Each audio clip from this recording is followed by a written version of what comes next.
Greetings from Podcastville.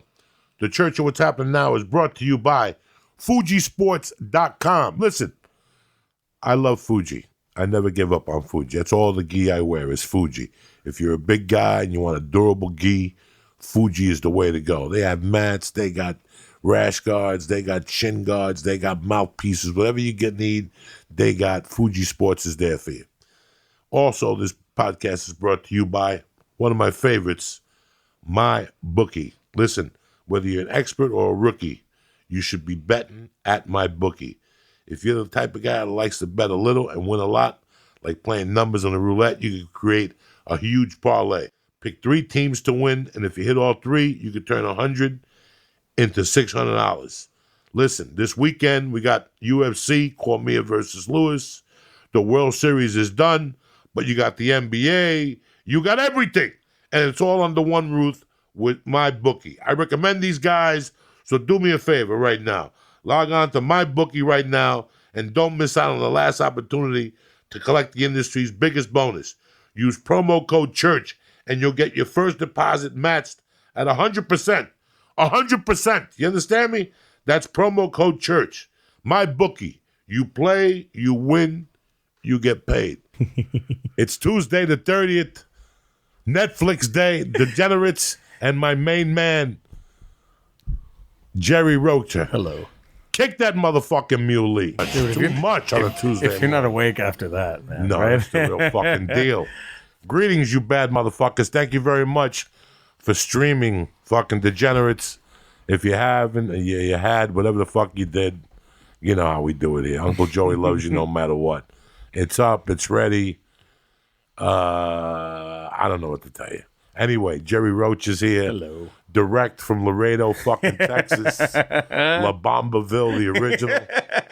And then you got my little brother, Lee Syatt, over here. Stoned to the gills. I'm trying to make him the Twitch Man of the Year. I think you're right, though. We just got to rip those hits on Twitch. He'll be the most popular channel. He ain't got titties. He ain't got a big dick. And you can't sing. So you gotta hit those bong hits. You know what I'm saying? I try to hit the bong hits, but you hit bong hits that, like, my lungs feel like they're on fire. Don't worry about that. That means you're alive. That's all that means.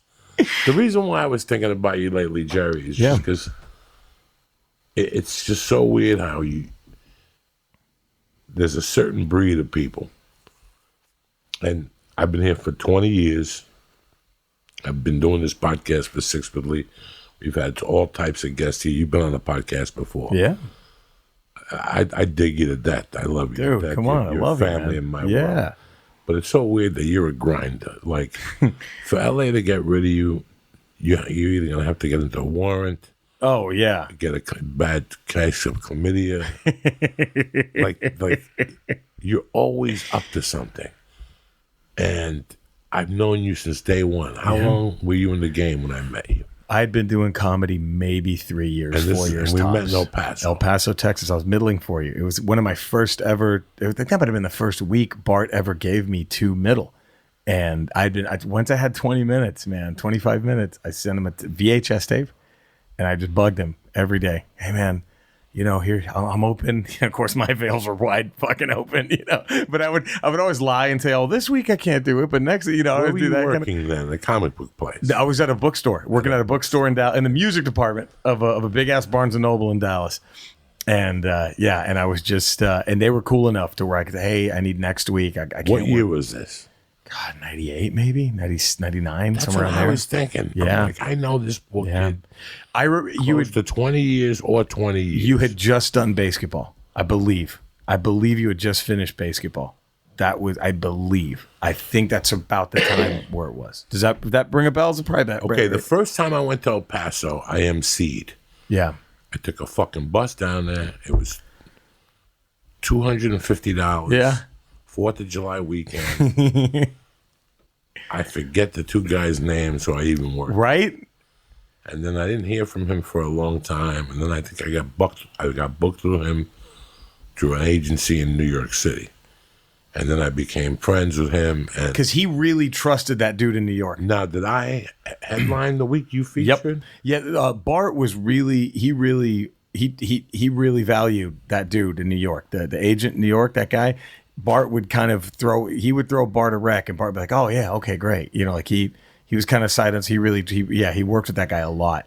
And I remember, I think it was my first time ever middling. It was still in the West Side room, the second room in the West Side, the really big one. And yeah, I remember I got there, and we're talking about Pink Floyd. The minute I walk in the door, we bonded over that. I remember you went with me. I went, I think it was like Thursday.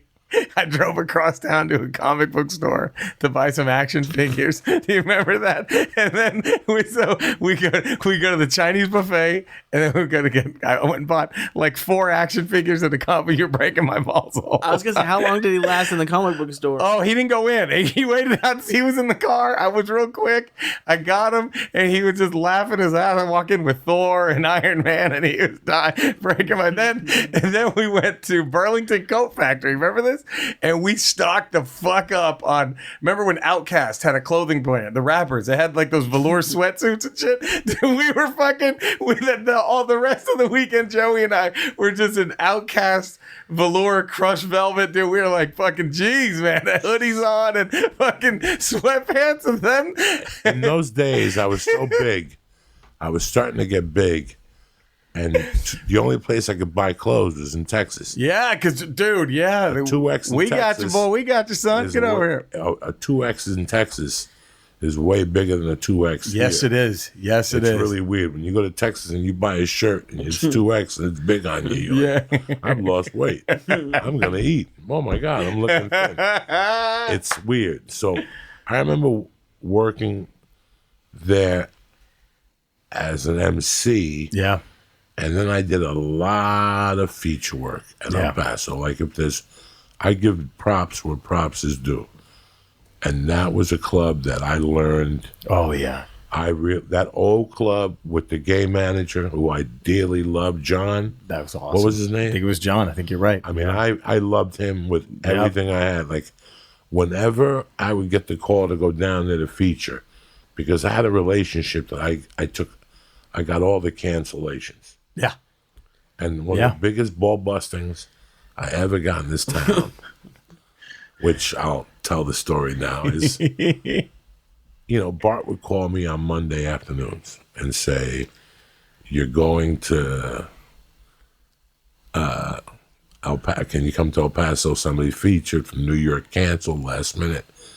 And in those days, Lee, you were getting $550 for the week. Yeah. Okay. Yeah. But the flight, no matter when you fucking looked online, was always $180. It was always 180. So that's a third of your pay gone. That's a third of your pay gone. So you look at that, and you look at the Greyhound bus, and you got 2 options. $45. It was 20, maybe 25 back then. 28. Yeah. And 35 for the Mexican bus, El Conejo. where they put the Telemundo on. Yeah. And Grandma sell tacos. Those buses are nicer than the Greyhound, Yes, by the way. they're Those nicer than the Conejos are Greyhound. fucking dope, man. And they have places where you can hang your shirt and laundry. Yeah. You get the Southerners to wash your shirt. Wait, they get laundry done on the bus? You got to see What these the hell? things. They don't fuck around. They don't fuck around. Man, El they got Conejo. food. Because you They have to got think a lot everything. of those people are on a 2-3 day trip. That's hysterical. You know what I mean? A lot of them they're coming from deep in Mexico and they're coming up and are going back, whatever. And yeah, that they accommodate. It's almost like being on like a fancy train, except it's just one big bus. Yeah, like that's, So after I became tight with El Paso, yeah. like I was such a regular down there. Like anytime he had a fallout, he would call me last minute. Yeah. Joey, I got this guy. Or if somebody's agent was busting his balls, He would be fuck this guy. Yeah, fuck him. he would call me and Yeah. go, light him up. Like, do your fucking nastiest material in front of him. Dude, he Have did that my to me a permission. couple of times. It was the If best. he didn't like you as a headliner, he would sick the dogs on you. Oh, it was great. Your agent, it was at that time, it was a guy from Omnipop.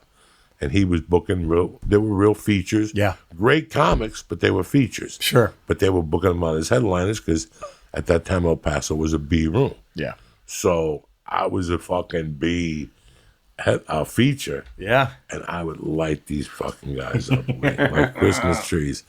I still remember one Saturday night, this poor guy had a ukulele out. Oh, and that's everything. it. That's over. Who did It's we over. work with? One weekend we buried somebody.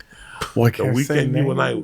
I don't want to say names. Okay, but we did bury Yo, somebody. fuck yeah. Didn't you and I team up on somebody and just buried him on a salad? And we laughed our asses off. Because and then what was funny is when you passed on, when you went on to headline, I kind of took your place as the Fallout middle guy, right? Because I mean, and of course, I would drive from Dallas 10 hours. I'd just do it. I would just get in the car and drive. 10-hour Yeah, drive. about 10, because it's almost halfway. So it's almost the same driving LA to El Paso as Dallas to El Paso. And yeah, like about 9-10 hours. And so I I'll would never just forget being in Houston and Pete Pirelli come downstairs and he goes, "Hey man, I just got a call." Like it was Saturday. Yeah. I was snorting coke like a motherfucker. Yeah. Whatever my salary was down in the shed, a shitter anyway. And I would just go to Texas. Like I would just tell Terry, like, I'm going to Texas. Like when I'm coming back, I have no idea. Right. And while I was in Houston, I got a call to go to some place, and I agreed to go. I forget the comic's name, and I was so coked up when I agreed to go. I get a call from the kid Monday, and he's like, "All right, yeah, I'm gonna pick you up Tuesday night at 11. We're gonna drive all night." I go, "All night? We're going to Midland, maybe?" Yeah, probably. It was a 9-hour fucking Yeah, drive. that's about right. From Houston to Midland's 9 hours. And you're not. That's not even like.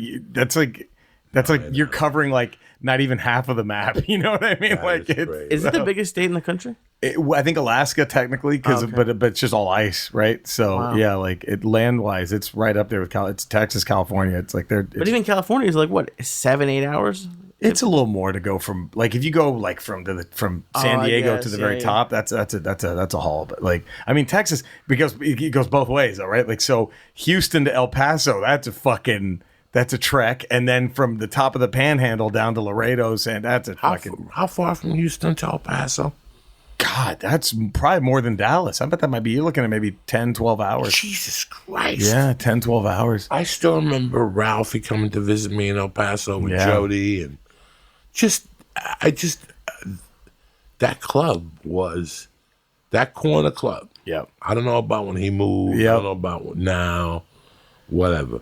That corner club, I got a knack in there. Like I just had a knack for fucking, like I was in there so much Yeah. that I just became comfortable. Like I was one of the few feature acts that killed on military night, Dude, those were man. which was rough. Yep. Wednesday nights was military night, and I figured them out. And it was packed.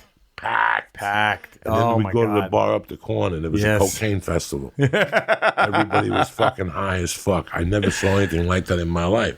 I remember you wouldn't let me drive home the weekend we met. It was Monday morning, and I had like a 10-hour drive back to Dallas, and I woke up at like noon, and I'm getting ready and I'm packing my shit, and you're like, "Where the fuck are you going?" And I'm like, "No, I got to drive to Dallas." He goes, "Sit the fuck down. You're not going anywhere." And on VH1, it was the Behind the Music Pink Floyd. Remember that? And you're like, "You're not going anywhere. You're going to be here for 2 more hours. We're watching this, and then you can fucking leave." There used to be a supermarket The at the edge of the lion something was right it? at the edge of the corner, Yeah, like yeah. in the condo. Yeah. You walk down the hill, you could walk there. Yeah. And I was a fat fuck, and I used to didn't mind making the walk because the food. Oh, it was real good. The homemade food, the homemade Mexican food there. The Fuck homemade Mexican food in the supermarket. But Fridays, I always made sure I got coked up on Thursday nights because Friday they had fresh Yucatan fish soup. Right? And it was like this Mexican soup with everything included. Fins, eyeballs, spine, spinets. You had every time you took a bite out of it, You're were getting in something. danger. Yeah. But the food, the soup was so good for you. Yeah. You could feed. This was real fish soup. This was no couple pieces of fish, Right. cream. This was a Mexican style fish soup.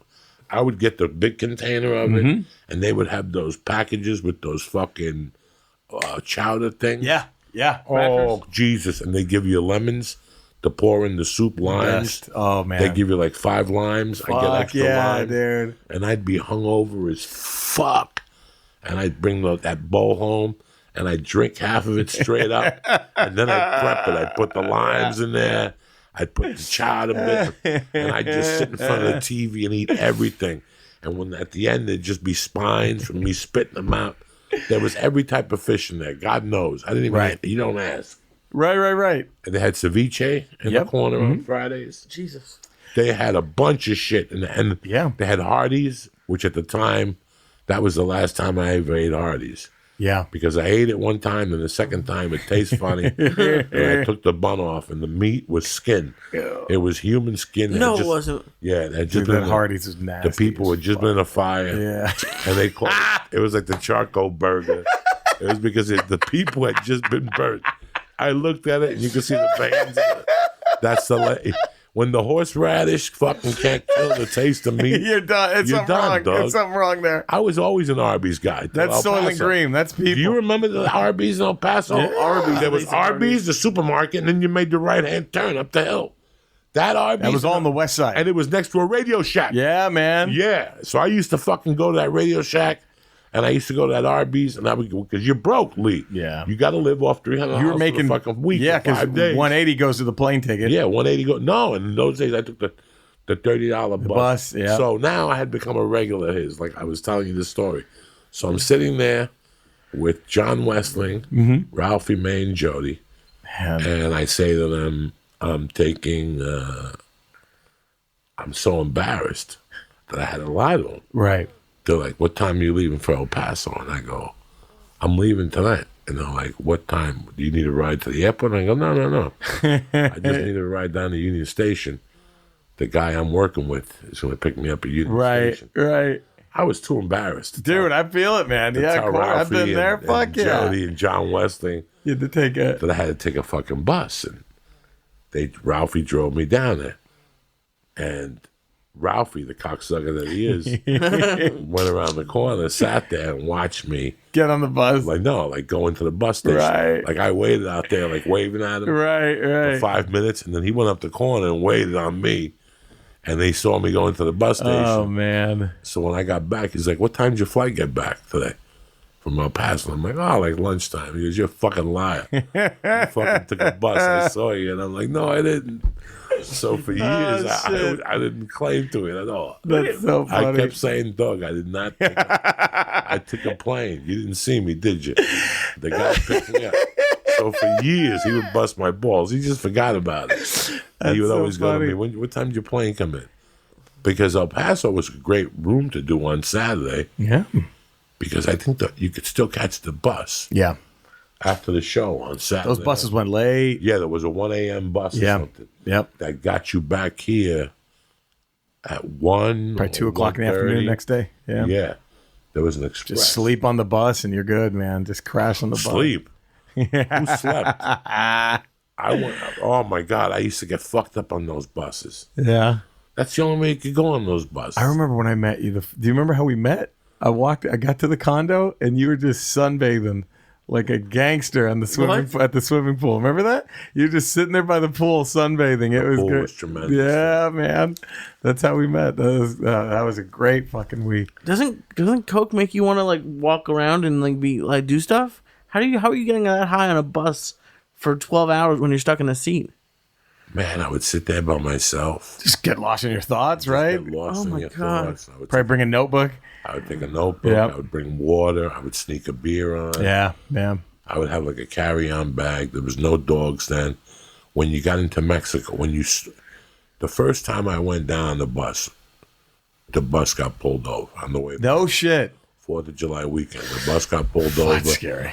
Dogs came on. I had to snort all the coke. Oh, The dog knew I snorted it. He kept barking weird at me. it gets in that cops motherfucker's knew, body. they knew it was in me. But they can't do shit if you already couldn't do snorted anything it. to Hey, me. it's too late. But that was it. The guys never came on.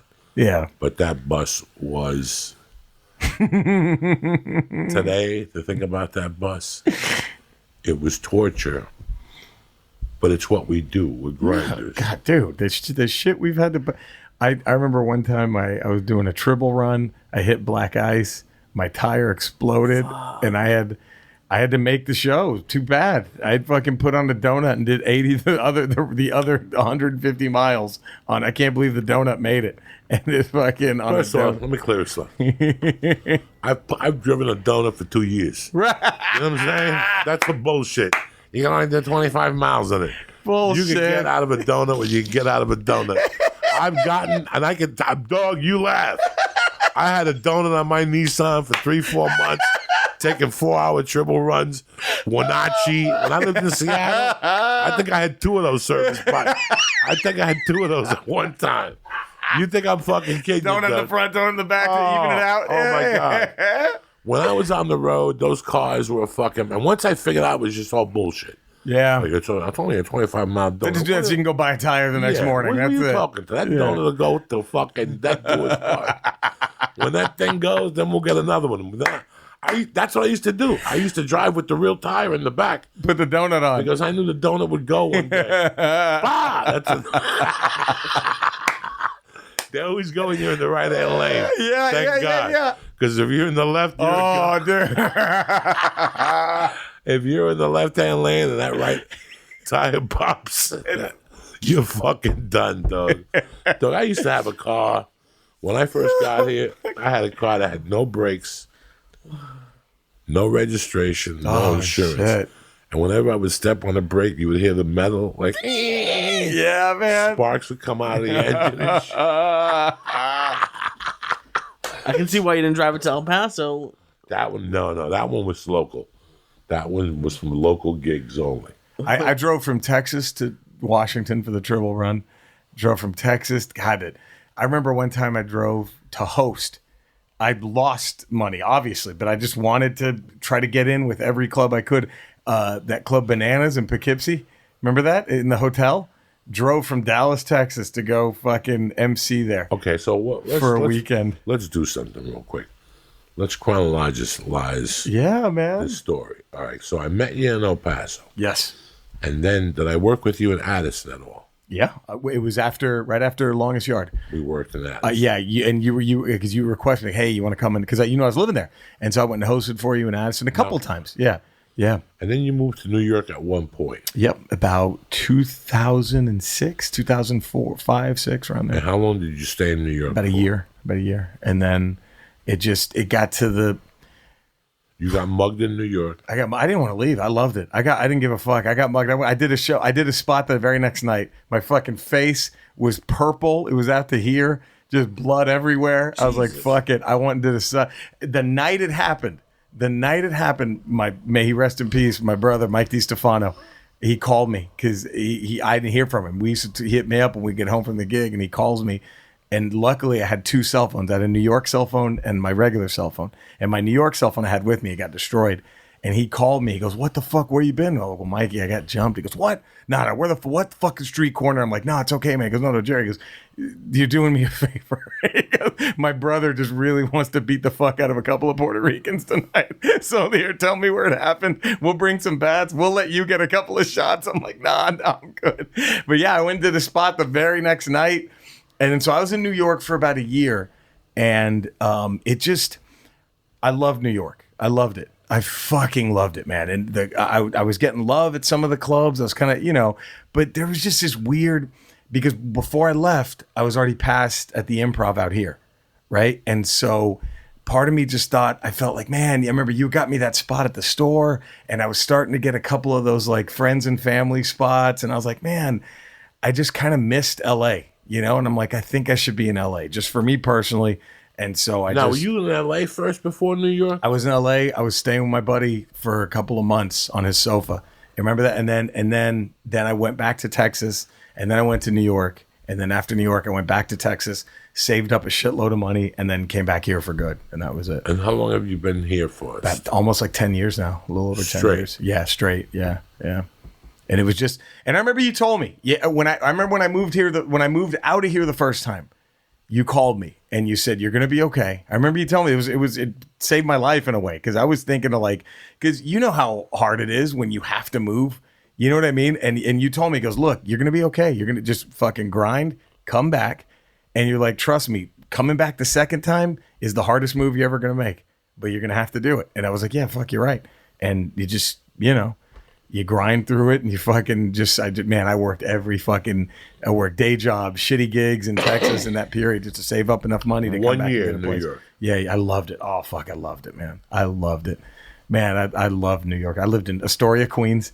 I was right there, right off the N train. Man, I loved it. It was, but I was there for about a year. It was great. But I mean, we would talk a lot. I remember that too. We'd talk all the time when I lived out there because I didn't know anybody but Mike. Mike was Mikey D and I became instant friends, but that was it. He was really one of the few people I really knew in New York, because when I met him, I was opening for Stanhope at Caroline's, and he was pissed because he wanted to open for Doug, but Doug knew I just moved to New York. Goes, hey, come and open for me. I was like, fuck. And I went over there, and Mike was mad that he, and that's where I met Big J. Big J was hosting. And what year was this? God, 2006 maybe, something like that. Big J Okerson. Big J, and it was like, and he was one of those. He was like, he was super cool to me. He was one of those guys who was like, hey, welcome to New York, man. It got me in touch with a couple of bookers, and it was great. And I don't even know if they remember that, right? But I used to work for Big J. Big J got me in touch with Lewis. Lewis used to book a couple of rooms. Gomez, he used to book a couple of rooms, and he would, man, just on Big J's rec, he got me sight unseen. It was really kind of him, man. It was really helped. Did those rooms pay in those days? A little bit, yeah. And then fuck yeah. And then Mike got me in at a club that he knew the owners at, and it was, and we would work there. What club was that? The Ha. And we were there. In Times Square? In Times Square. And we were there. It was, look, I know a lot of comics talk shit about the room, but man, Mike and I, every night, fucking almost 6-7 shows a night. It would start at 6:30 in the morning, 6:30 in the evening. It would end at 2:30 in the morning, and every hour on the hour they had 2 showrooms. You just run upstairs and downstairs and you can't help but become a good comic, right? It's like, fuck, you're in front of tourists. You're like, God damn, you really got to bring it, because the guy before you just crushed. You're like, shit, okay, and it made you good, and it was. Why did they talk shit about the club? It just, the owner was, he was fine with us, but he just wasn't that kind to other comedians. He pay? Yeah, fuck. I mean, the problem is, I think he only paid the guys he liked. You know what I mean? So I was lucky enough to be a guy that he liked, but he would pay. Yeah, I mean, you would leave, he'd give you a wad of cash every night, stuff like that. Yeah. It was great. But I just, as much as I love New York, I just had this nagging, I wanted to be back here. Something about LA. I just felt like I wanted to be back in LA and not nothing against New York, but I just felt like there was something missing. Like, cause it felt like when I was out here for those first few months, things were kind of starting to go good. And then what year was this now? 2004. And then my buddy that I was staying with, he had to leave. And 2004, there was a lot of action going on in town. It was nice. Pat Buckles put me on that Latino Laugh Festival TV show. Yes. Like, it was all this shit. It was like, fuck, this is great. Like, I was like, man. And then, it just, again, I was staying with my friend, and he ran out of money, and he had to move back to Texas. And I was like, fuck. So I was working a day job at a T-Mobile in Westwood. And I was like, oh, shit. Like, I wasn't making enough to afford, taking over the rent for that apartment. And I was like, I was like, shit, I don't have enough to just start getting my own apartment right now. I was like, fuck. So I was like, well, I moved back to Texas too. And then that's when I saved up bread and moved to New York. Thought, well, let me give New York a try. And I loved it, but I was like, man, and you were great. I mean, you would always give me pep talks. Like, you're gonna be all right, whatever but you always say, but whenever you want to come back to LA, we'll be here. It'll be waiting for you. Okay. Let me tell you something. I went to Cleveland. I took a red eye. Yeah. To Cleveland on Wednesday night. Nice. Which I never take. Right. Oh, yeah. All right. So I got to tell you both this story. Because if something happens, this is the next show I'm pitching. Deal. The next show I'm pitching is about those 9 months that I did in New York. When I really think about those 9 months really made me a comic. But it brought me back to speed as character. There's certain times in your life when you have to do something for maybe 8, 9, 12, 14 months, and it seems like a bump in the road. But 10 years later, you look at that, and it's the best thing that ever happened. No question. I was in a horrible, horrible state as a human being, as an individual. What you guys call depression, I was stuck in living it, and I was never starting to lose reality or something. I was just down. Yeah. The Boulder place had fired me as an MC. There was a new comedy club opening. Judy Brown had talked these engineers from the University of Colorado to to open up a comedy club and not to serve booze, to serve popcorn and hot dog, and everybody sat at the desk. You have no idea, in the school desk. And they called it like University Comedy Club. That's terrible. And it was all PG rated. Oh, God. The fucking Chinese guy told me not to come around no more. The guy was beaten. Oh, shit. I was beating this little Chinese dude for about a year out of money with all these open mics and shit. I kept telling him I was going to bring Cosby and Richard Pryor to the club. And on Monday nights when he wasn't there, I would bring a black guy. And I would tell the bartender, I told him I brought Pryor, but he wasn't here. And I get 300 out of it. Like all my avenues had dried up. Fuck yeah, man. I was just down and out. I was losing a divorce. I lost my job in the sports betting service. And I knew it. I knew it was time to touch New Jersey ground. I had been through prison. I'd gotten married. I'd gotten divorced. I hadn't been home in 8 years, and I had lost a pep in my step. Yeah. And I knew it. My soul just needed to go back to that area and start from scratch, you know. And I went back, and the first month I had it cushy. A buddy of mine, I would just wake up, and every day he'd just peel off a yardstick Yeah. and give me 100 a day. That's great. Like that. Nobody does that. Yeah. But those were the friends I had. Yeah. He would give me his car if I had to run errands or go to New York and pick up a Ramble blow or whatever. At night, I would stay with his wife, and we'd get Chinese. She was pregnant. Then after that, I moved to Fort Lee, New Jersey, Cliffside Park, and I lived with George. Mm-hmm. And George was a fucking heroin addict. Oh, shit. And me and George shared a room the size of this office. There was a single little kid's bed. Yeah. Like a little kid's bed that your feet hung off of, and there was a couch. George was a gentleman, so he took the couch, and I took the bed. Nice. Because I had the bed while he was in rehab. Right, okay. I moved in with his grandma to help her while he was in rehab. So when he got out of rehab, he lived on the couch. And those were the most fascinating 8 months of my life. It taught me how to get up in the morning again and go into the city and how to make money selling cars. And just, it was a brilliant time.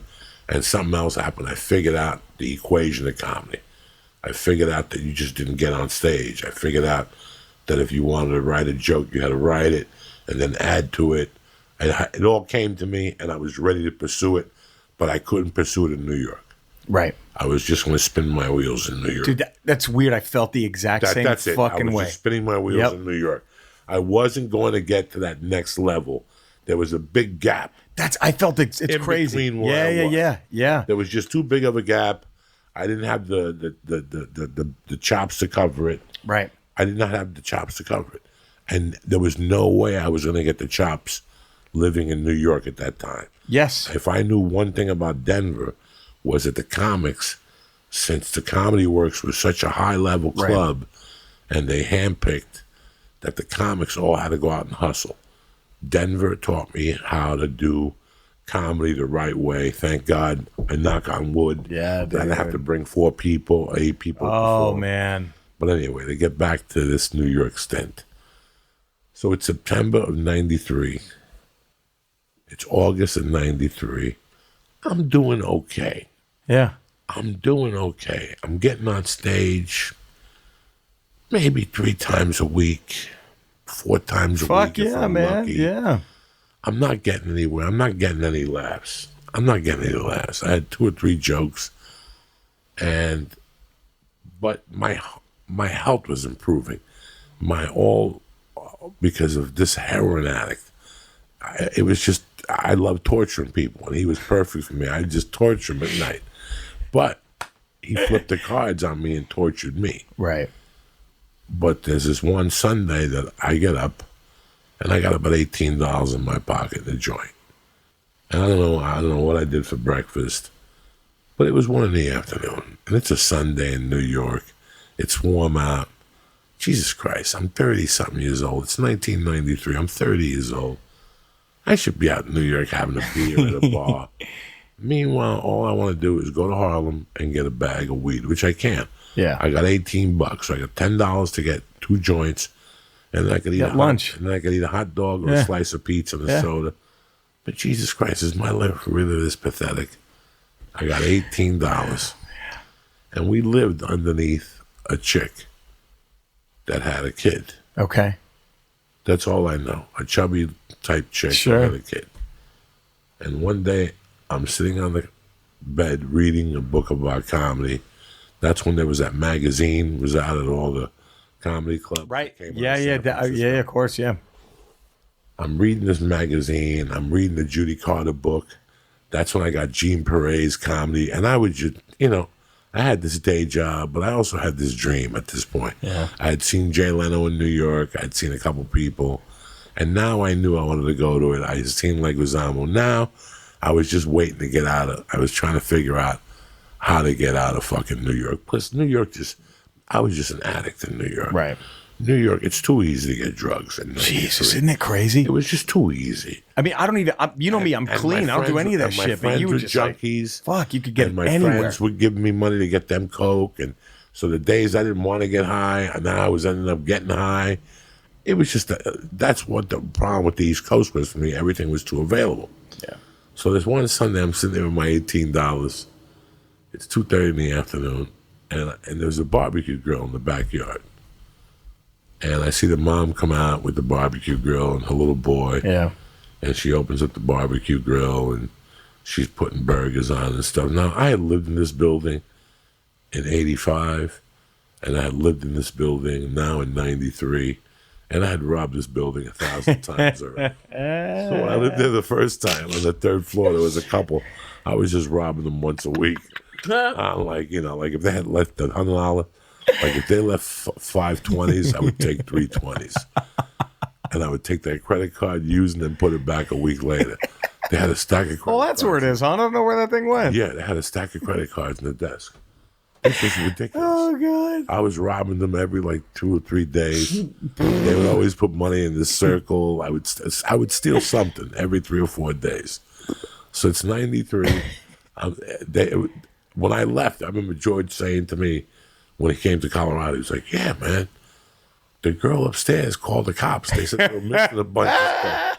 Did you know anything to do with it?" And George never accused me. He never Oh, said that's nothing. great. So now it's 93. Why the fuck would they leave it out? You deserve it. If you leave your shit out like that, how fucking stupid are you, man? Come on. I was a fucking thief. I was a piece of shit. So it's Sunday. George, his grandma would leave on Sunday, so George had the green light to shoot heroin. Right. So by Sunday, he was broke, and he would save just a little taste, just enough to get him high, right? Yeah. So I see Grandma leaves for an hour.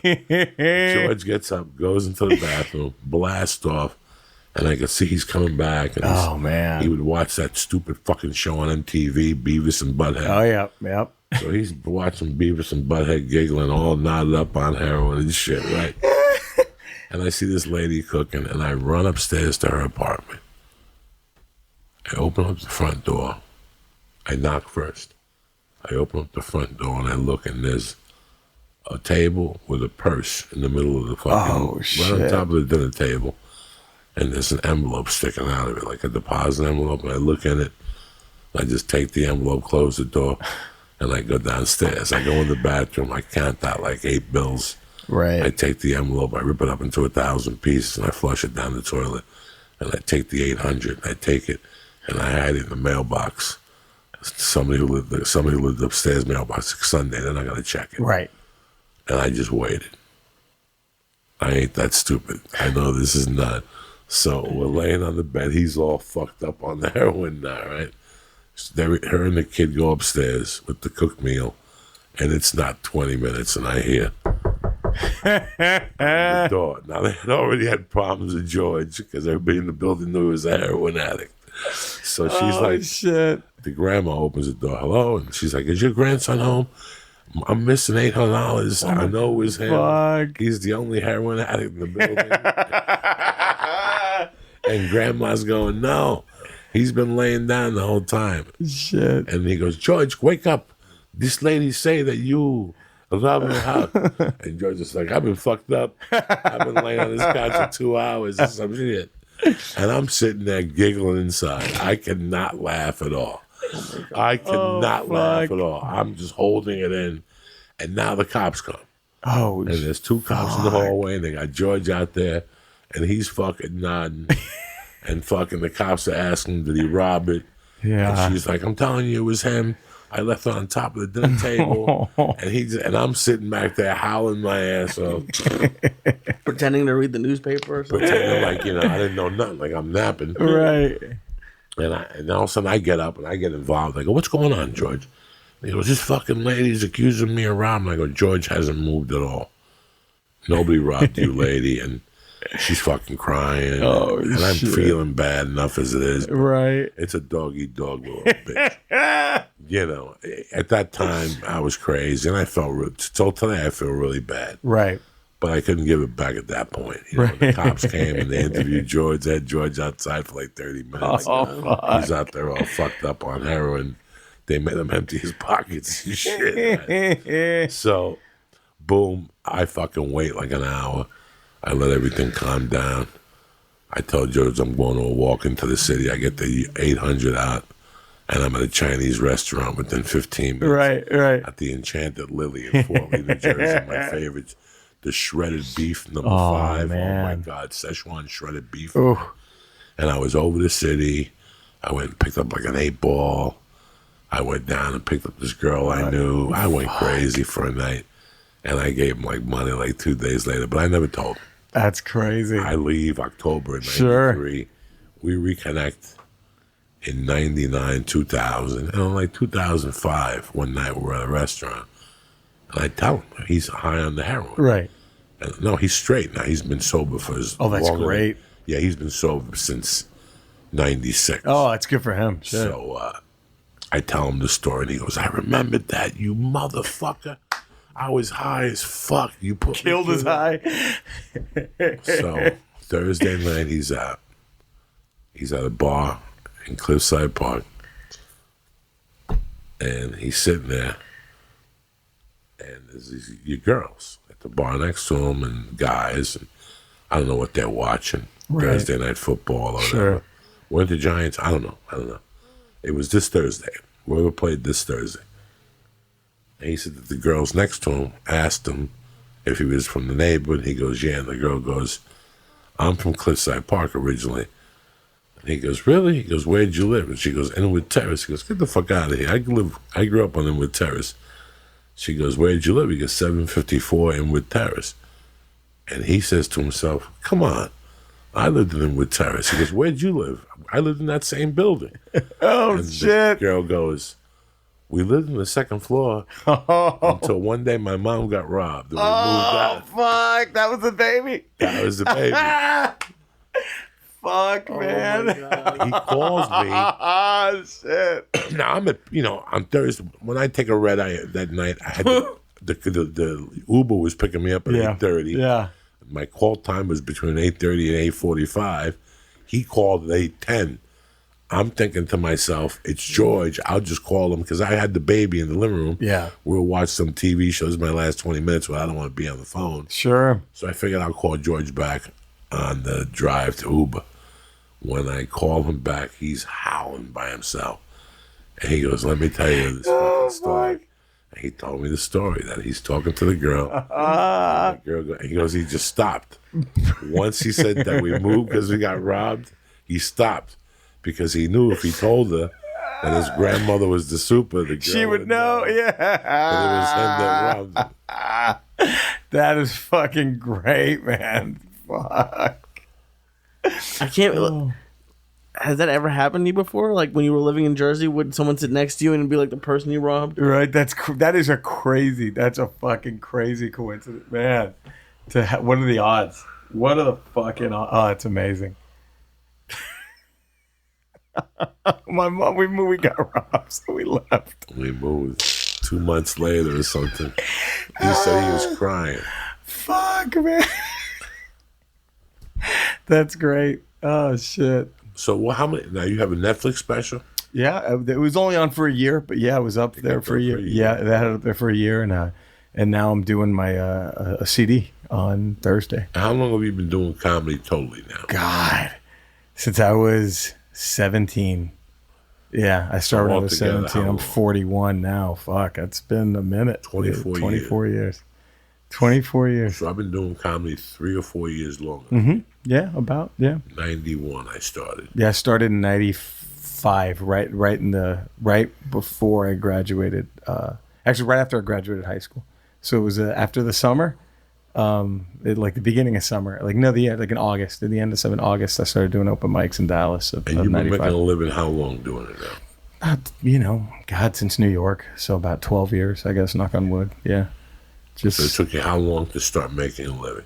At least 10, at least 5 to 10. Of just consistent, yeah. But because it was always like, because I'd always have a day job. But it's great when you have a day job and you get like 3 weeks in 1 month. Oh, fuck. you're That living was the like a best. doctor, Yeah, dude.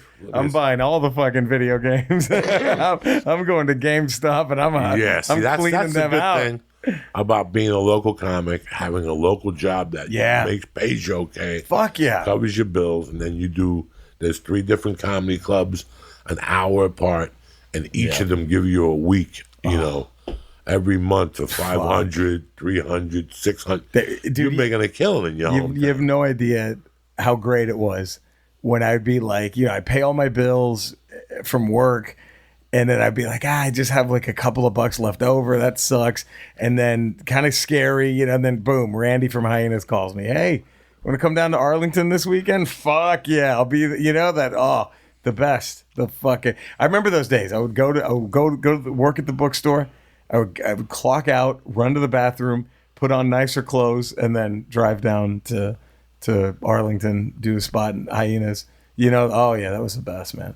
That was great. That was just so. Did you ever get discouraged along the way? I get discouraged every night. I was discouraged this morning. Yeah, I get, because I don't think this. Look, I'm not trying to belittle what people do, but I think if you're not just working, if you are chasing something that's been in your heart since as long as you could. For me, it was 4 years old when my aunt Sandra took me to go see Beverly Hills Cop when it came out. I was in fucking, I think I forgot how old I was, maybe second grade. I was because when I was 4, I snuck out and saw Delirious at my grandmother's house because she had HBO. We didn't have HBO, but when I would go visit my grandmother in Laredo, she had HBO. And I snuck out in the middle of the night and I saw Eddie Murphy Delirious.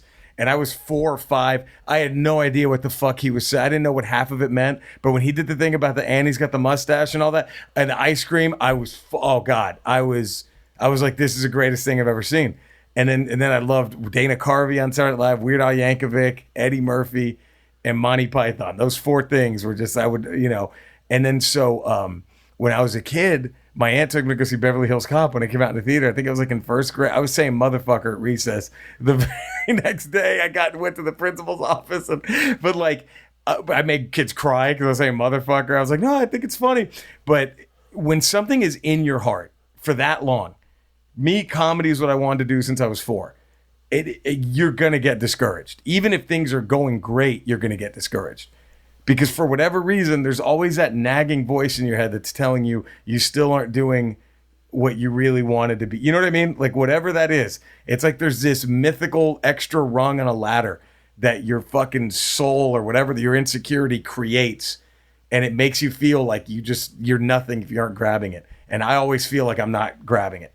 Like I always feel like I'm still reaching for something that I've, I don't know. But yeah, fuck yeah, dude. I get discouraged all the time. An hour after that's why I think people do heroin and people do things like that, especially entertainers, because an hour after you crush, you're back to just being Jerry. You're back to just being Joey. You're no longer that guy who just had 500 people crying and screaming and cheering. Now I just go back and I'm just this fucking dude alone in a fucking hotel room, right? And that's all I am.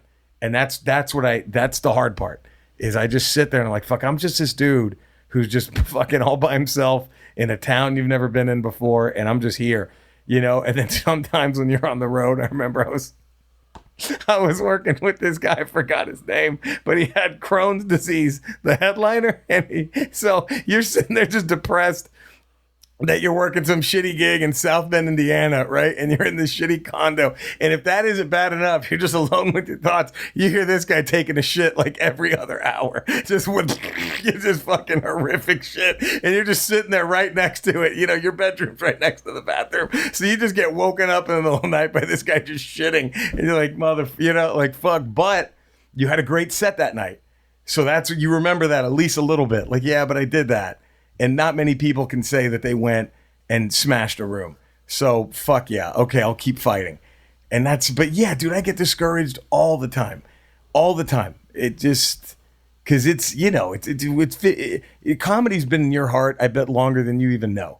Right? Like, you probably don't even realize. I bet if somebody were to hypnotize you, they would probably find memories. I liked the art of, I liked the art of laughing. Yeah. And I liked the art of making people laugh in a scenario. I never dreamed of stand-up. Really? Yeah, now thinking back, like, yeah, I was funny on the bus. Yeah. When it was 10 of us and I could torture Lee. And then you would torture me. And Lee would torture me back. We all grew up together. We were on the basketball team together. That scenario, I was good. I didn't know about the solo shit on stage. You know what got that for me was my first ever performance was when I was a kid, my uncle, my aunt's husband, him and his brothers in Laredo would have these carne asadas, and they would just have me. They would give me quarters, like you know, a dollars and quarters change. But if I would just go do impersonations, I was like 6 years old, and they would love it, and they would start giving me money, and I was like, whoa, that feels good. And then when I was in 5th grade, I was a class clown, right? I was always trying to make my friends laugh in class, and the teacher pulled me aside. I'll never forget this. My 5th grade teacher, Avon Cravens, may he rest in peace. He pulled Mr. Cravens. He pulled me aside, and he goes, hey, can I cut you a deal right now? And I said, sure, what? Am I in trouble? And he goes, no. He goes, just do me a favor. If you don't interrupt my lesson to tell a joke, every Friday, I'll let you tell 5 minutes of jokes at the end of class. And I'm like, fuck yeah, deal. Shook on it. And every Friday at the end of class, I would go up and do 5 minutes. I would just impersonate the principal, you know, stupid shit like that. But the kids loved it. And I was like, oh, that felt good. And that was it. I just knew that planted it. And I was in high school on a date with my girlfriend at the time, junior year. And we would always go to this comedy club called The Backdoor in Dallas, still there in Dallas. And it was like, because it was cheap. It wasn't as expensive as the Improv, right? Like, it was easier for like high school kids to afford to go, you know, and they were a cleaner room. So they allowed younger people to go in there. Like, you didn't have to buy booze, that kind of shit, you know? And so we would just go and watch comedy, and they just had a sign. I was getting ready to graduate the next year, senior year. I was getting ready to graduate. We've been going all junior year and then senior year. And I just saw them with a sign, say, hey, do you think you're funny? Try our open mic. And I'm like, fuck, that's what I want to do. It was just that, because I was about to go to community college. I had no idea what the fuck, you know what I mean? And then I was like, that's it. That is it. That's what I want to do. Duh. Like, all right. And then so I just wrote 3 minutes of the unfunniest shit you could fucking imagine. And I just went up, and that was it. And I just never stopped going up. No matter what was happening, I'd always go up on their Wednesday open mics, always. And I remember, man, I felt like a champion when they gave me that first ever Friday night spot. Oh, dude, I was like 18, and I've been doing it for like 5 months. They're like, yeah, you're doing good. We think you're ready. Why don't you come and do a Friday? Oh, man, I thought that was it. I'm like, what? Yeah, that was fun, man. When you were 23, did you have any doubts about stand-up at all? Oh, yeah. I never thought I could do it. What were you thinking? 23, I thought, I don't know. I just, 23 was about the time. Do you remember C.W. Kendall? You ever worked for him? Yes. 23 was about the time that I was in with him, and I was touring with Neil Edwards, and he would get me hooked in with clubs, and I would start to call him on my own. And he always told me that. He goes, look, I can get you in the door, but they're not going to remember you. You know, no matter how good you do, they're not going to remember the kid who went up and did 10 minutes. Like, you're going to have to stay on him. And so I would fucking call Bynum every day at Laughs. I would call Randy at Hyenas. I would call the Imp every day at 23. I call C.W. Kendall every day. What did Bynum have then? It was just Tucson at that point, because that guy, yeah, it was at Tucson. And I think at that point, Albuquerque was already Russ Rivas, I believe.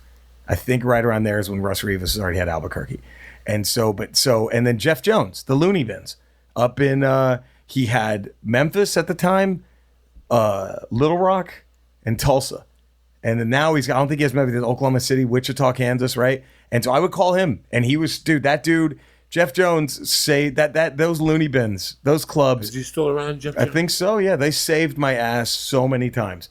I remember I would just be like, I would get a phone call, because that is, it's like you said, like, I don't know, man. Like, cause you know me, like I'm not that religious of a person. My grandmother would fucking kill me if she heard me say this. Yeah. But like, I'm not that religious of a person, but I do believe in I don't think you have to, I think if you, like you said, if we talking before the show, if you're a grinder, like you have to believe, you know, and I remember there was those times when I would get discouraged and go, you know what, maybe I'm not going to make it as a comedian. Maybe I should just try to climb my way up this fucking bookstore's corporate ladder.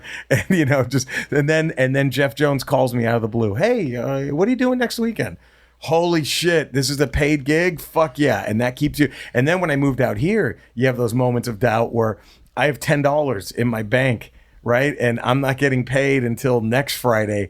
And I'm like, fuck, what am I going to do? And then back when Emily used to help book the Improv, she'd call me, hey, you want to come middle for us starting tomorrow? Fuck, just that lightning hits of like, fuck yeah, thank God. This is going to keep me afloat for another month. This is, you know what I mean? Those moments, dude, they happen a lot, and it's, God bless them. But yeah, like, so around 23, I was still working at the bookstore, of course, but every Monday morning, I would get up and call in avails to all the clubs that I had met, the one-nighter bookers that I had met. I just stayed on them, fucking calling everybody I'd ever known. At that point, I had a little address book, and every time I got in with a new club, met a new GKs in Beaumont, I would call them all the time. The black couple. Yes, the black couple that owned it inside the Hilton. People, Remember inside the Hilton, GKs. I would call them, and that's when that guy Dick Williams was booking it. And I would call Dick every day, fucking just say, hey man, you know, sorry to bug you, but here are my avails. What's her face? Cap Cities, the Velveeta room. Texas at the time had a lot of rooms. Froggy Bottoms in Abbott. You had 3 clubs in Houston. 3 in Houston. There was Spell. 4. Well, they had Don Lerner's room. They had Danny Martinez's room. You had Pete's room, and the guy, but forgot who was the guy before Pete who had to stop. Shit, I forgot his name, but you know what I'm talking about. The one that everybody thought owned it. I thought he owned it. I didn't know he was just a manager. Yeah. So that, and Spellbinders, right? So you had those 4 rooms when I was starting in Houston, and then there was a room in Lubbock. The Froggies was in Lubbock, I think. There was a room in Abilene. Like they had all these fucking little, and then and you know there was always one room that was a front for drugs that would be in Midland. Like you would always go, Midland. and you'd be like, fuck, what? Midland and the other place, Odessa, and then we it's Midland, Odessa Airport. Yep. Mm-hmm. But Corpus had a room. Was the drug room. Corpus had a drug room. Close to you're from. Yeah, Laredo in San Antonio. And then San Antonio had a room. And then Laredo. Have you been to LOL lately? Yeah. Is it a good room? It's a great room. It's gorgeous. It's a fucking gorgeous. I still like the River Center, though, because that was my first one. It's in the River Center? No. I still like the River Center. But it's the same guy. They own them both. So it's LOL. And then the River Center is now the Improv. They called it, it's now an Improv. But it's the same owners. It's still the dude. It's still that guy who owns them both. Yeah. But the one inside the mall is the Improv. The one inside the mall is the Improv. It used to be the River Center, and then the LOL's like in its own. It's more like because the River Center still, the Improv is still downtown, you know, and the LOL's more like heart of San Antonio, like middle of the city type of thing. Okay, so that's the one you want to work at. LOL's, yeah, that's a badass room. But yeah, like it was. So that I mean, and then Laredo, because I was from there. You know, every now and again, you get a phone call from, hey, I talked to your cousin. He said you're a comedian. Hey, I want to do a comedy night. If I give you like $300, you know, like you would just get those things, you know. And so I remember I would give, because this is before I had a cell phone. So I would just, I would give a lot of bookers the phone number for the bookstore. And I would say, just whoever answers, just be transferred to the music department. And like a couple of times, and they would that's how I would get some gigs. They would call, like, hey, yeah, it's me. Like, yeah, I'll be there. Like shit like that. For sure, man. That was, dude, there was also a payphone too, outside, inside by the bathroom. Right outside the music department, and it was kind of risky, but sometimes I would get that number out and I would just kind of keep an ear. If I would hear it ring, and I would just run over real quick and answer, and every now and again it would be a gig. It'd be like, all right, yeah, I'll be there, like fucking crazy. Just did what you had to do, man. But yeah, it's just, I don't know if and it's kind of depressing, but I don't know if I'm ever not going to still get discouraged, right? But now this is where I'm going to sound like a fucking lunatic. I think it's, in a way, I like it because it makes me hungry still. It makes me think, you know what? Yeah, I did really well. I put out one special and 2 CDs, 3 hours of content, whatever. I'm still hungry. I still don't think I'm good enough yet. And I always want to feel that way. I don't know if I always want to be that discouraged, but I always want to feel like I'm just not quite good enough. I always want to feel like, no, I still got to work. I still got to work. I still got to work. Because I don't ever want to be. My dad, may he rest in peace. He told me this. It was when I first started doing comedy. And he told me a story about how when he loved stand-up when he was a kid, and he watched a guy on The Tonight Show. This is way back when, right? In like the 60s. And the guy was like, what's the deal with the funky chicken? Like he was like making fun of all these dances that teenagers would do. And he goes, man, I thought that guy was the funniest comic ever. And then he was on The Tonight Show 2 years later, and I was all excited. And he was like, what's the deal with the funky? He's just doing the same shit. And I was like, I was so bummed out. It wasn't funny anymore. And I always remember, like, you've been with those dudes. We've both worked with those. I mean, no offense to them. God bless them for being out there. But there's been some cheeseball headliners that you and I have had to open for that they're doing the same jokes, the same act that they did 10 years ago, right? It's never changed.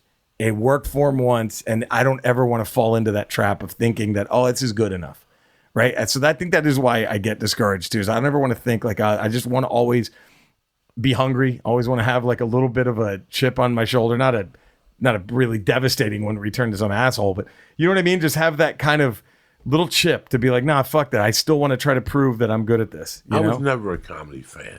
Really? Like I would never even think of going to a comedy club in my world. And it was finally in Boulder where I went to see a comedian. Yeah. And I went back the following year because my friend knew somebody or he won tickets. And I never forget that comedian never wrote a new joke. And I wasn't even thinking of doing comedy. Sure. But I bet you felt ripped off, right? I remember saying to myself, if I was ever a comedian, I would have new material. Right. Like I remember having that and not even thinking of being a comic. Right. Like at that point in my life, the farthest thing from my mind was getting on stage or comedy. Right. Or doing movies or anything. I thought that it was out of my realm. So when I became a comic, I always have the fallback about telling people about your day. Worst case scenario, I learned early on at the 2 or 3 year mark, in all those rooms that you do every night, that the best thing to do is just tell them about your day. No question. Put out the 2 jokes you wrote and talk about your day and tape it and listen to it. And if you do that 4 nights a week, you'll get 3 new fucking minutes a week. Always. 4 minutes a week. It's nonstop. That's what I did when I moved to Boulder, back to Boulder in 94. I was 93 and a half after I lived with the junkie. Yeah. Like I was really tuned in. Like I go, okay, this is what needs to be done. I got the notebook, I got the pen. I would still write Renegade style. Yeah. But I wrote. That's all that mattered. I still wrote Renegade style, but I wrote. I took a lot of chances. I learned in New York to take chances. You have to. So I took chances with material every night. I went into something new just to feel it out, to see how I could chop it up. And that took years to develop. The chop up game takes another fucking 5 years. That happens while you're performing. Yes. And then you learn the chop up game. Last week I put a clip up. I put a clip up that Rick Ramos put up. Nice. Of Sanford and Son. Mm-hmm. And I still remember the night. We used to get pizza on Friday nights, me and Alona Mertens, and we'd watch Sanford and Son and Chico and the Man. Still the best. Sanford and Son's still the fucking best, man. And I still remember that. And if you watch the wording of it, he says to him, they're in the courtroom scene, and they've cut it up. And I don't want to put it on because YouTube's just going to yank it down anyway. I know what you're talking about. What Red Fox says? Red Fox says. Oh, my God. But we got enough to make. Yeah. But it's so funny if you look at the wording of that. Now, if you look at see who wrote that episode, I don't know if he wrote that episode. I didn't see who wrote it. But I know that he was one of the writers on the show at that time. It's Paul Mooney. Oh, yeah, I bet that was him, dude. Watch how he delivers it. He goes first, and he goes, how you doing, Jan? I'd like to ask the arresting officer a couple of questions. And the judge says, well, who are you? Are you his counsel? And he goes, yes, I've been his counsel. How long have you been his counsel for? All his life. All right, you may proceed. He walks up to the guy first, and he says, what do you have against black people? And the judge says, incorrect, or whatever the fuck he says. What is it? Objection. Objection. And he goes, he doesn't have anything against black people. I'm black. And he goes, yeah, but you're the judge. And he goes, "Can I ask the arresting officer a couple more questions?" And that's when he walks up to me. He goes, what do you have against black people? He goes, "I don't have anything against black people." He goes, "Don't you arrest them?" He goes, "Do you arrest any white people?" Right. He goes, "Yes, I do." "Then where the hell are they?" Take a look around you. Look at all these N-words in here. There's enough N-words in here to make a Tarzan movie. God. That was television in 1975. Could never do that today. But watch how he said it. He said black first, and then he set it up with, and that's Paul Mooney all the way. Genius writing. Paul Mooney could go with from black to the N-word, back to black, back to fucking, 22 niggas, back to black. I mean, he was a genius of that. Dude. Why cut that out?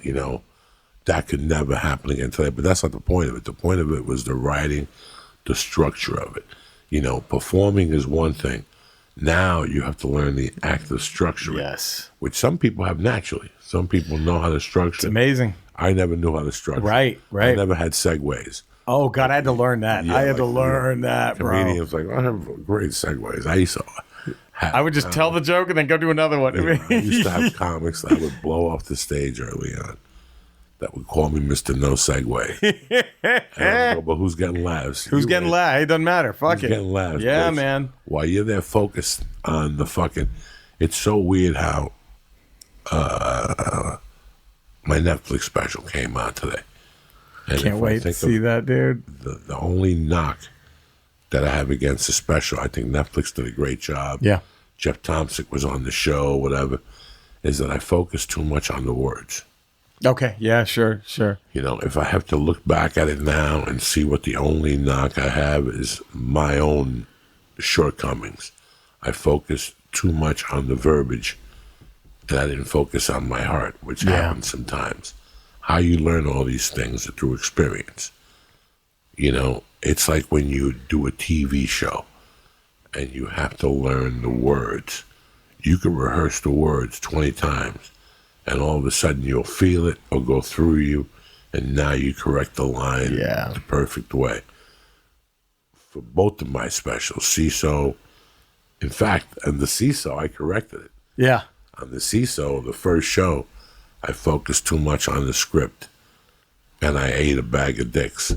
You have the second show, I went off script, and I did a lot better than I did the first show, It's just so weird that this Netflix special, that's the only knock I have. I think I did great. Lee likes it. Yeah. My agent likes it, I just think that I focus too much on the words, and that's what fouled me up a little bit. But I'm like Max Holloway and the other guy. I got a lot better. I learned so much from it. Did you ever? You're gonna laugh at me for making it about this, but did you ever hear the Empire Strikes Back story? No. The best line in any Star Wars movie, right, is Han Solo. Harrison Ford's about to get frozen. They capture him. It's in part 2, right? And everybody thinks he's gonna die. And finally, Princess Leia just says, "I love you." And in the script, Harrison Ford says, "I love you too." He did 20 takes and he hated it. It wasn't working. And he told her, just please let me do this. And so she goes, "I love you." And he goes, "I know."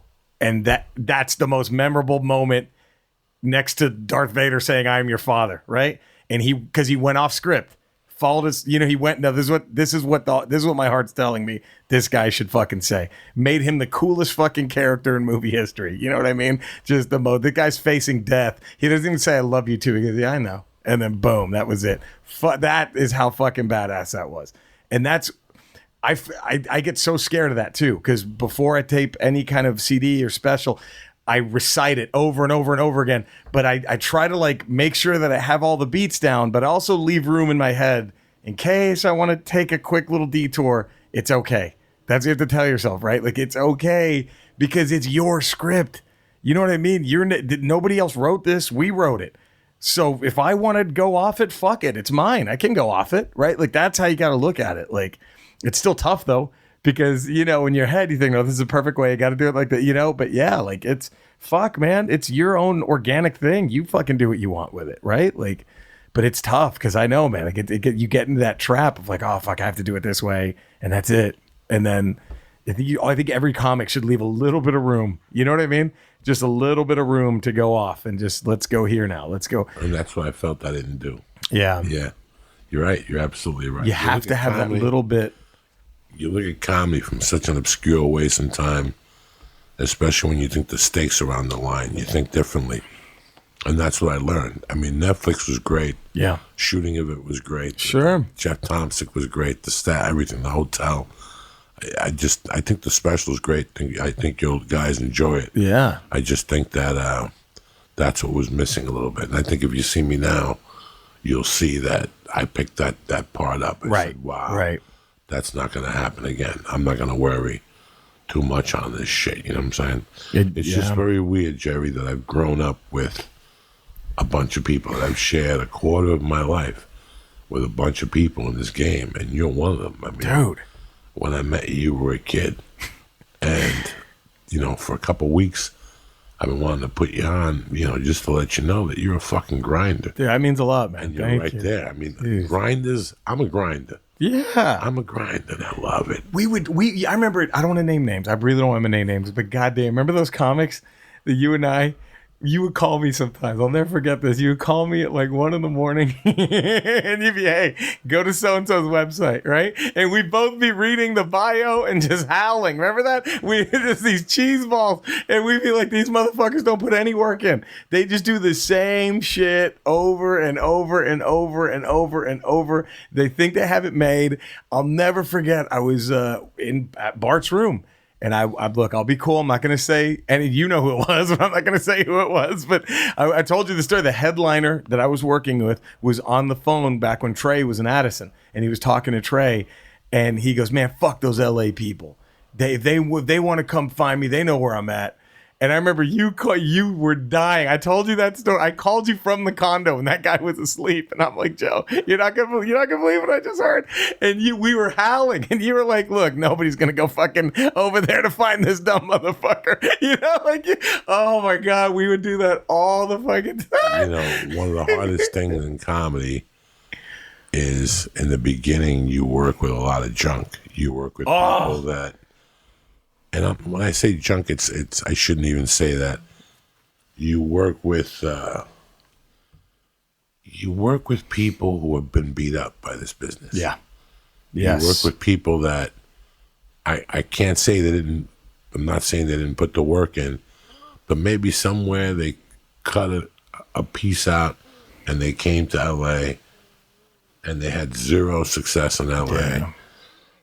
And now they have to live in LA, so they have to take these weird rooms to pay their rent. And I mean, they would tell me, like, I'm paying my lease till, you would work with these guys in October, and their lease was over in December. Yup. And they were miserable. And all they would do is talk about how awful LA is. How horrible LA was. You just got to be an ass kisser. That's the only way you make it. Fuck off. You have to suck dick. Yes. You have to be gay. You don't know how many times I heard you had to be gay. You had to be gay. I've heard that before. Oh, yeah. Don't go out there. Don't go out there. Then there's a level of it, people that exist that you cannot believe. Like, you're an excited guy. You walk into a place, you're so excited, you don't give a fuck. You don't see it for what it is. Yeah. It's a fucking dive bar. But do you? Carnegie Hall. It's Carnegie Hall. Yes. And you walk in as a feature act. You get your hotel. There's 2 Hindus behind the desk. The family lives there. You can smell the Hindu food in the whole hotel. I still might as well be at the Ritz-Carlton, right? Oh, man. You go into the room. You call. There's a channel that has dirty movies. Yes. But the guy has to switch the VHS. And sometimes he's jerking off and he goes into a trance. And he forgets to switch it. I mean, the hotels, this was way before free breakfast. Mm-hmm. This is way before they gave you a hard-boiled egg and white bread and Danish. Oh, yeah. You got nothing for breakfast, Do you remember you were saying those hotels? I know you have. We probably talked about this before. We're like, the club puts you in a hotel, and the room next to your room is a pimp's room. And he's just having chicks go turn tricks in that room all fucking night. And you can just hear it. You can just like, oh, shit. It is crazy. The places we used to stay in. The room I came to like that was Tucson. Tucson that condo? No, the hotel. Oh, There's a hotel in town that Rudy used to put you up when you played the club Bugsies. Right. And if you showed up with a bug, they let you in for free and shit. You know, people don't understand that these things to you are like, especially when you get a flyer with your name on it. It's heaven, man. And you're performing on a Wednesday night in some fucking place, and you get there, and it's like, I still remember Mark Babbitt. No, he's still alive. Yep, that was it. Babbitt, yes. Put me, Freddie, and maybe Bobby Lee in a barn. It was a barn. It was like Melvin's Comedy Corner, and they only did one show a month. And they threw the cattle out that day. They swept up the hay.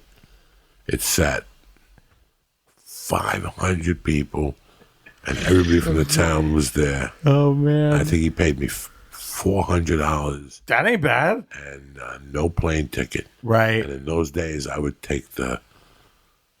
buy a plane ticket to Houston that connected in San Antonio, and I'd jump off the plane in San Antonio and take the bus to Corpus because it was a lot cheaper. I mean, you had to pull tremendous scams. Oh, fuck yeah. That was the scam. And then I would go to the airport in San Antonio. Yeah. This is before 9/11. And they would go, what are you talking about? You had to get on the plane in Houston. You're like, I missed it, so I drove here. And they're like, we'll let you on this time, but don't let it happen again. You don't know how many times I did that. Because the direct flight to San Antonio was a lot of money. Way more expensive. But if you went to Houston, it was $200 cheaper. Yeah. And it connected in San Antonio. This was way before 9/11. You can't do this now. They'll fucking throw you in jail. They'll throw you in fucking jail. When I first moved out here, I didn't tell any. Trey knew, who used to run Addison, and Randy Butler knew, right? Because they kind of, they were nice. But the clubs in Houston, Austin, San Antonio, I didn't tell them I moved. There were times where they called me, hey, can you come feature tomorrow? And I did it. I packed my shit and I drove from LA to Houston in one sitting, made it in time to take a small nap, try to recharge, and then go do the show. I did that a bunch, man. LA to Houston. Yeah, I did that twice. That's 24 hours. I did it twice. I did it one time too. It was, boy, you feel it, right? Remember, like, I did 2 times. The first time, but a bunch of times I would just like, they would give me a little bit of advance notice, so I would like get a hotel. I would go halfway, but a bunch of times I would do that, go halfway, and I didn't tell them I lived because that was a lot of work they would give me when I lived in Texas. I'll tell you something, that trip, you start off in LA, yeah, and the first stop is Tempe. Yep. You take your legs out, you fill up the tank, take a piss, get a fucking sandwich, and then your next spot is El Paso. El Paso, or if you have enough, maybe you get to Van Horn. Right? But you got to fill up. You got to fill up in El Paso. If you ain't going to make it to Van Horn. Fill up in El Paso. Yeah. There's shit. Fuck, there's nothing. Shit.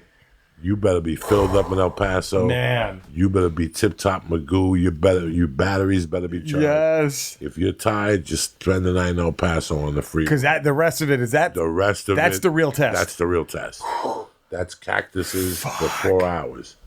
No gas station, no radio. God forbid it's in the summertime during the day. Oh, the radio would shut off. It's 800. It's 100 plus outside. Yeah, it's 100 plus. Humid, outside. And you're fucking like, oh God, it was, man. Jesus, I remember those. And yeah, you had no radio to listen to, so that's there's no radio out there, Jack. I would burn. Yeah, I would burn my own mix CDs and save them for that trip. For that part of the trip, I'm like, all right, put in my own music and fuck you. Just, oh my God. What's the longest that you drove? That was it. It had to have been LA. Oh, 24. fuck yeah. I tell you, the worst though was one time the guy who owned the Ha in New York, he had Sweet Caroline's. It was a room in Virginia Beach. And you go headline there, right? Every now and again, it was great. But one time after I'd already left New York, I was still in Texas. It was before I came out here. And he goes, hey, I had a guy fall out. I know you're in Texas. I'll give you a couple extra $100. I'll give you a couple days notice, right? You can come out here. I was like, fuck yeah. I drove, headlined that room. And as I was headlining, I was closing it out. Fuck, I forgot when it was, but he had me stay because it was like a 7-night-a-week room, right? And he had me stay until like Tuesday. I forgot why. But I think the guy backed out. So I was there till Tuesday. I did the week and I was there till Tuesday the next week. And then he calls me Jeff Jones calls me in Little Rock, goes, "Hey, you want to come in Middle?" And I'm like, "Fuck, I can make it." And so I was in Virginia Beach, and I was trying to nap in the club. I was trying to nap in the club before I left, and this local comic kept bouncing jokes off of me. Like, and I was too nice to tell him to go fuck off, and he kept waking me up to tell me, "Hey, what do you think? Maybe I should say this instead." And I'm like, "Yeah, fuck, that's great, man." I would like try to nap, and then so I was already a zombie, and I get in my car after the late show Tuesday, and I'm after the show, and I'm driving to Little Rock, and I don't know how I made it. I have no memory of the last 2 hours of the trip. No memory. I was like, "Oh fuck, I don't know how I got here, but I made it." Like, it was crazy. But the longest, that was about 20, maybe something like that. But the longest was Houston to LA for sure in one sitting. Fuck, man. That was crazy. I've done LA to Dallas too in one sitting. I've done Colorado to Detroit. Oh, shit. And Colorado to Baltimore. Oh, fuck. That was probably my longest. That's got to be what? Close to 30, Colorado to Baltimore, right? Colorado to Baltimore one time. Yeah. And then I would stop in Michigan. Yeah. Do the weekend in Michigan and drive back to Colorado. That was the longest. And then the longest in the car that I was had to be 8 months. Yeah. In a car, like at one shot. Yep. And then the last time I did it was like 6 months or something. Yeah. Something not natural. Right. Yeah. You're like, you know what? It's time to get out of the fucking car. Because it's fun at first. It is. Oh, it's great. It's a great journey. It's a great way to learn. It's a great place to see the country. You see a lot of write a lot of places. material. You write so much material just being around these, and then it's like going to summer camp for stand-up. Yeah, that's exactly what it is. You've committed 6 months of your life to summer camp for stand-up. But once you take a plane, there's no planes really. There's no planes. Mm-hmm. You know that there's no planes. There's really no planes. Yeah. It's buses or... I've done Amtrak, Greyhound, and drive my own car. Yeah, you drive your own car. Back then, fuck yeah, I couldn't afford. Now, no, you can't fly now. As a feature act, there's no way. That's you can't. No, yeah. That most of these clubs don't want to put up a feature. Nope. Because they got 40 people. Yeah. They got 40 people in town who can do it. So now you go into a town, you got to pay for your own hotel, and you take that difference. And listen, man, what pisses me off is the people who think they're going to do it and make money. You have to go into comedy like thinking, I'm not going to make a dime. And if I tell you what the secret is, it's the real secret that it really is. Somebody told me this, and we'll end on this. It's punching in. Yeah. Yeah. You know, everything you do for the first 10 years, you're punching in. The more you punch in, the more money you'll make down the road. But you got to keep punching it. And you can't care. Punching that card. Yep.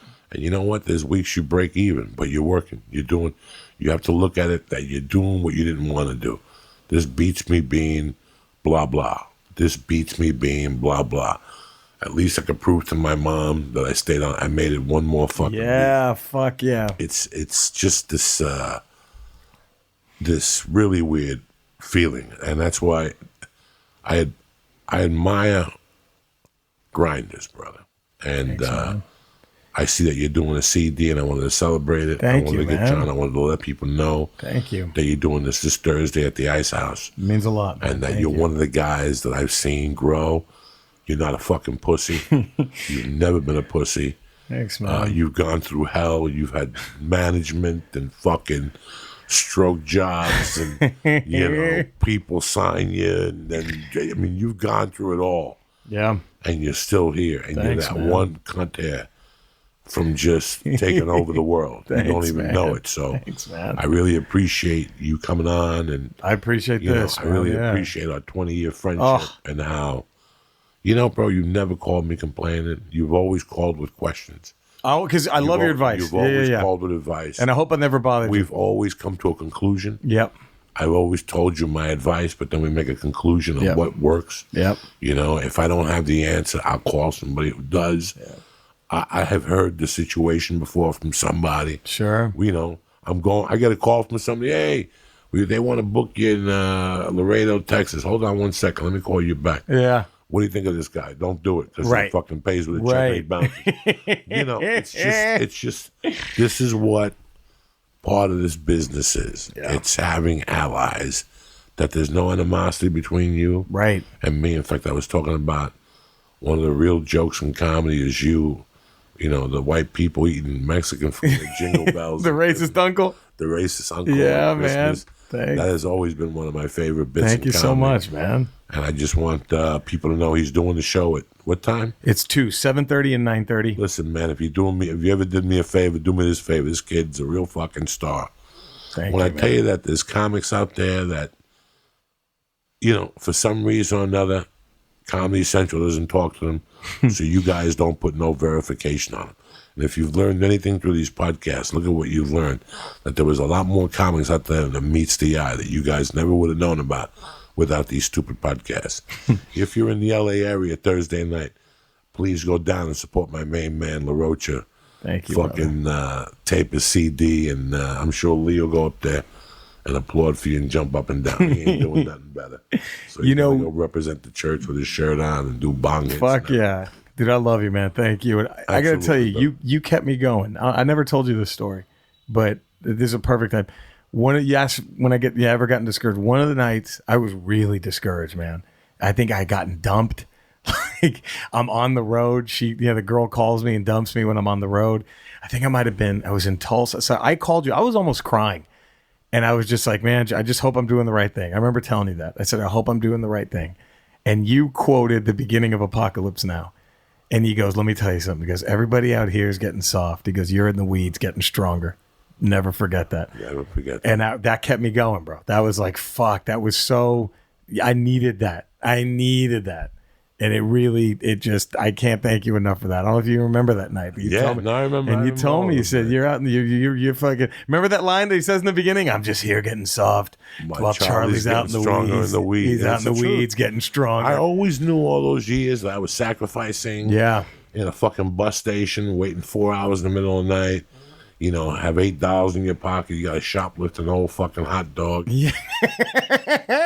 You always have at least that going for you. Yeah. That you're in the bush. And being in the bush, there's people that live here right now that are not in the bush.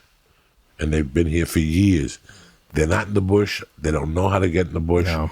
And they'll never get on the bush because they don't think that way. It also breaks my heart when you see those dudes who were the king of the mountains in whatever town they came from, and they come out here expecting the same thing, and they can't handle when they get that punch, right? You know what I'm talking about? Oh, please. It's like those fighters who have never taken a punch, and all of a sudden they're in the ring and they're being cute and they get whacked and they're like, oh fuck. I got punched 52 times. Fuck yeah. 52 times and kicked and fucking stomped on and fucking lied to and the whole thing. And you know what? I'm happy I did.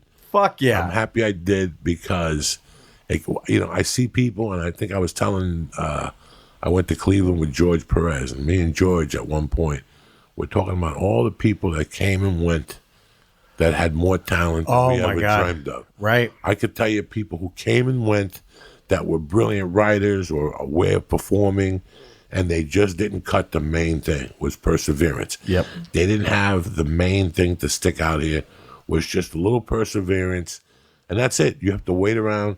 If you give it enough time, you wait for the miracle to happen, Yeah. it'll fucking happen. Yes. And it's your own personal miracle.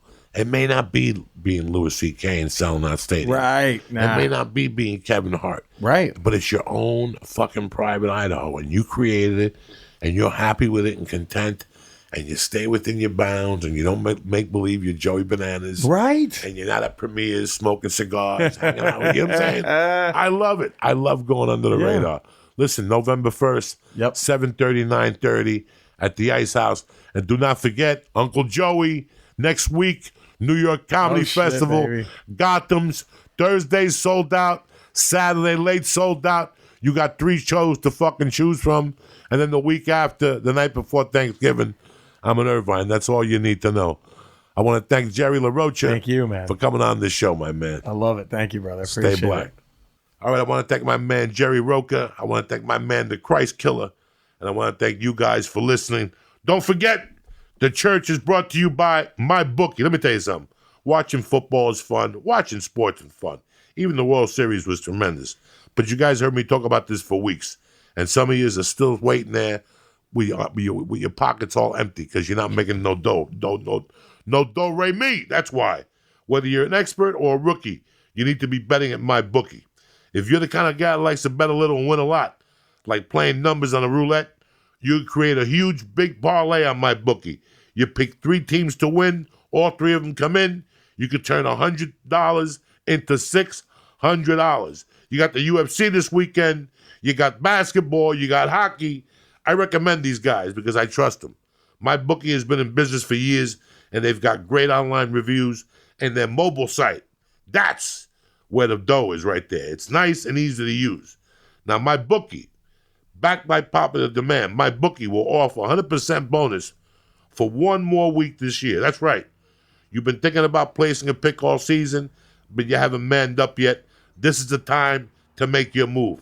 After Sunday's kickoff, you could kiss that bonus goodbye. So this is the week to sign up right now. I'm not kidding you. Go to betmybookie.com right now. Go to my bookie right now. Don't miss out on this opportunity.